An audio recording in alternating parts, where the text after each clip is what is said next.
one thing is there, that your spirit is not lost. It is there. Despite whatever the mistakes, whatever may be the seeking, but the spirit resides within you despite everything till you live. And this spirit is to be brought into your conscious mind, means into your central nervous system. You should feel the powers of the spirit in your being.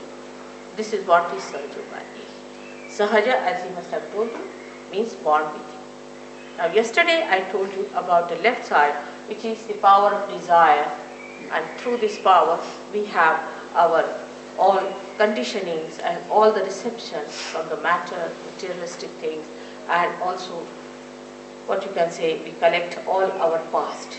And the past then extend up to the collective subconscious. I also told you yesterday that cancer is a disease caused by the left side extreme behavior of people. Those who go to the extreme behavior on the left side get the disease called cancer, and it can be cured if you can bring such an extreme case in the center. It can be cured, no doubt about it. Now the second side is the right side, which today I have told that I will tell you about. The gentleman is not here who asked so many questions. Is he here? He was just busy asking questions, that's all yesterday. He's not interested in seeking, I think. Alright, now the second side, on the right hand side, is the power by which we act. First we desire and then we act.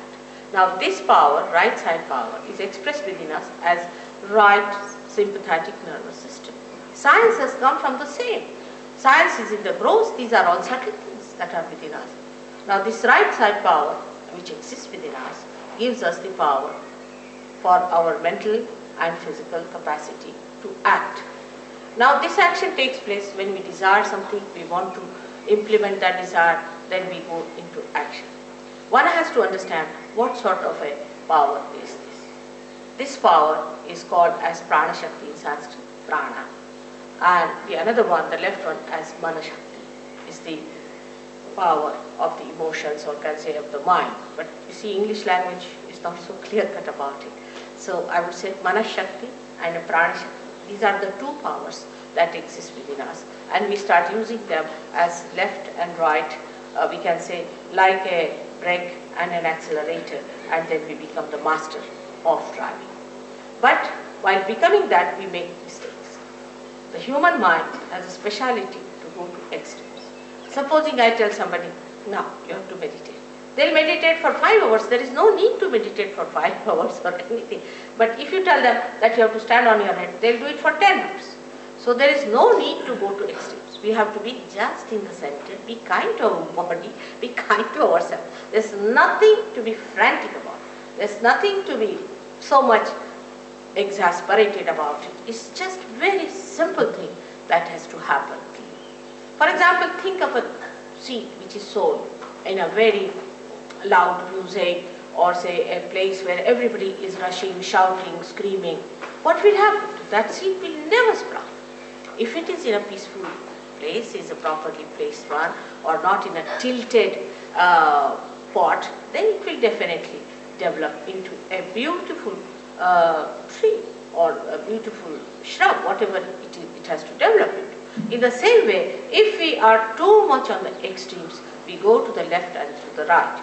Now going to the left, I told you yesterday what happens, that all these things like hypnosis and ESPs and most of these gurus try these tricks, you see, like they just make you hypnotized and people become absolutely mad over the guru. Oh, he's our guru, and they behave just like absolutely people without any brains. So I feel nice with it. The reason is that you feel there's a sort of a sense of security built in this gentleman, and if I'm following him, see, he's going to heaven and I'm going with him to heaven. It doesn't happen like that. You have to individually go into heaven yourself, and you have to become your own guru, and you have to know everything about it. It's not that anybody can put a trailer behind and put some people into it and say, now come along, I'm going to heaven. Most of these people are really going to hell, and you will follow them very fast. So it is never so, believe me, that anybody who says that following a certain guru will go to heaven is absolutely wrong. You must follow in the principle. And every guru who is a real guru will always tell you that you have to become something. He will never just say, all right, you've given me the money, all right, you are the member, now you are my child, now you are my disciple, and I give you my love. Let's have love. Where is the love? And give more money, give me Rolls Royces, give me this, give me that. And like mad, we are doing it thinking that we can exchange this. Now, as we are seekers, we have every right to find our spirits. And we are not to be deluded by any such tricks and pranks of these people, or I would say very sinister methods that they are employing. Not only to deceive you for money. I don't mind, there are smugglers, let them have money what they want to have. But they spoil your chances of realization, which you do not realize. And once they are spoiled, it's very difficult to give a realization. And if you do not really positively work it out, it's going to be an impossible situation.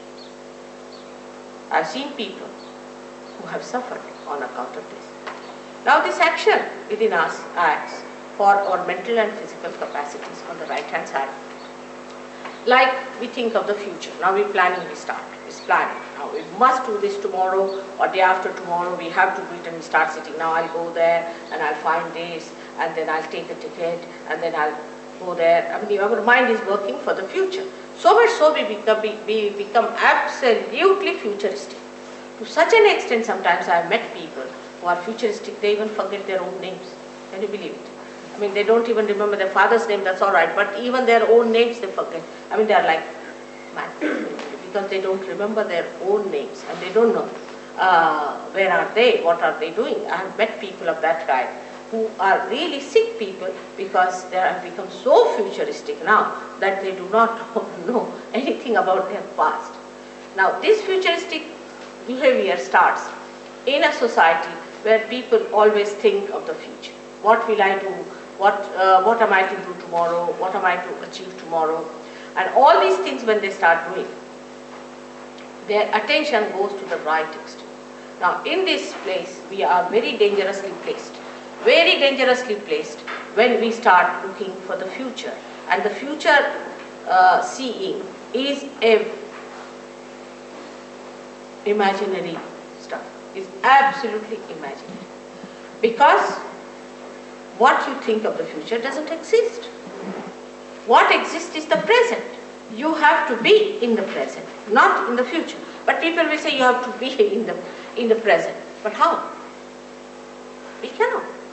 Either we are in the past or in the future. Because when the thought wave rises, it comes up and goes down. Another thought wave rises, goes up and comes down. Now, this thought wave which comes up, we go with it, but we don't see it's going down.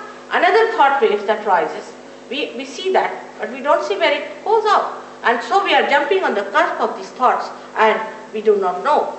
Perhaps we are in the past or perhaps in the future. But in the center of these two thoughts, there is the present. And we don't know how to take our attention there, which is a very difficult thing. And just to say that you should be in the center is not possible. All these things, you should do this, you should do that, is not going to work out. Unless and until there is light. For example, there is no light in this room. And you say, walk straight. You cannot walk because you can't see where is the passage, how to walk. Even if you order to whatever you please, you cannot just walk straight without touching any of these chairs because there is no light, you can't see. So one has to understand that in the futuristic life when we live, when we plan too much for the future, actually what we are doing, we are living in an imaginary world. We have many stories of people who lived in imaginary worlds and how they found that everything was destroyed. And there are people who work it out through their physical efforts, and when they go into their physical efforts, they create another problem for them because they just become physically oriented people. And if you are just physically oriented, the spirit gets angry. So the right side movement is for the people who are very meticulous. You see what you can call the people who are very particular about the time, and who are very firm about things, who are very dry people, and who are very straight and they won't tolerate any nonsense, that sort of people you see that you find normally, and that sort of people become a headache and they are very boring. You can't just bear their company, they can be very boring people. And they give you big lectures about how to be straightforward and how to walk straight, absolutely. In the nature, nothing is straight. It all moves so beautifully because the nature is created out of varieties. And variety brings the beauty. They don't think of beauty, they don't think of love or compassion, nothing. For them, it is a very meticulous world, and that's how they live. Such people are developing a big ego within themselves, as you see there, in the yellow stuff in the head, called as ego. Let me show. Right. By the action of the left side, emotional side, we develop a superego, but by the action of the right side, we develop an ego. Now this ego is not easy to be seen, because if you have a superego, you have pains in the body, you are a miserable person, you have wrinkles on the face, and you look absolutely worn out. But if you have ego, then you look so dynamic. We can say that Hitler was the extreme of this ego business. And he got into his head that he is some sort of a God incarnation, and that he has to save the people, and he was the one who knows about races and everything, and he is supposed to save some place. This kind of idea comes from these people who are right-sided. They are very aggressive. They may be very good to talk to. They may be very humble to look at. Could be very good businessmen. Could be anything. But they do not know that they have this Mr. Ego coming up on their heads just like a big balloon, and they are floating in the air. The end of ego is stupidity. You will be surprised. The end of ego is stupidity. Such people indulge into all kinds of stupid things, and they say, what's wrong? For example, I've known old people behaving in so stupid ways, and they say, what's wrong? You know, an old man, say, of 90 years, who can't even walk without a stake, stakes to these dances you do, and then he falls down, you see, and he thinks, what's wrong? Like a lady I knew, she was about 85, she died from a horse falling down. Naturally, what else do you expect at 85? That's what is evident. For a lady of 85, she should settle down at home, look after her grandchildren. Maybe she might have a great-grandchildren, you see. Instead of that, why does she want to be 25-year-old lady to climb on a horse? So all such stupid things they do, and then they will say, what's wrong? There's nothing wrong in stupidity, what's wrong? But such people are a nuisance to the society, to others. The people who are superego are troublesome to themselves, but those are egoistical are troublesome to others. They are all the time correcting others, torturing others, putting their ideas onto other people, and such people can be very, very successful, because nothing succeeds like success. They go on hammering things into the heads of people, saying, now this is true, and when you go on saying it, you should suddenly believe, yes, must be so. And such people are much more dangerous, I would say, from the superego type. But for people who do not know the tricks of the superego, they can be very, very, very dangerous, because they are very subtle. You cannot see them. They mesmerize, and they can possess you, and they can be very sly, and they can work out all sorts of methods which you are not aware of. So it is not easy to choose which is better, which is not better. Both things are wrong to go to extremes on the right or to the left.